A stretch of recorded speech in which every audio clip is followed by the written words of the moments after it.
Now, while speaking at that same JLP event last evening, JLP Deputy Leader Desmond McKenzie took issue with reporting around the pepper spray incident.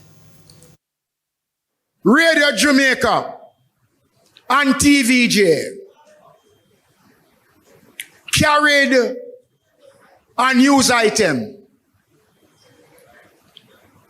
saying that I, Desmond McKenzie, led a group of over 200 people march onto the Darling Street police station to intimidate the police. And in the process of doing that, I was pepper sprayed.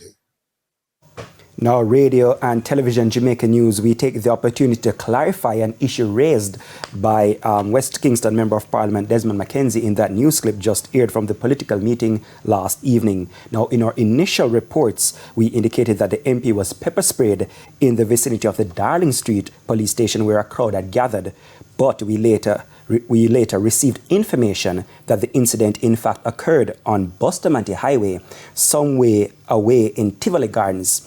We updated our reports to indicate this situation. Now, none of our stories suggested that the minister and MP was intimidating the police or hostile in any way. Additionally, we gave the Member of Parliament 4 clips to explain in our primetime news story, allowing to give his account of the incident.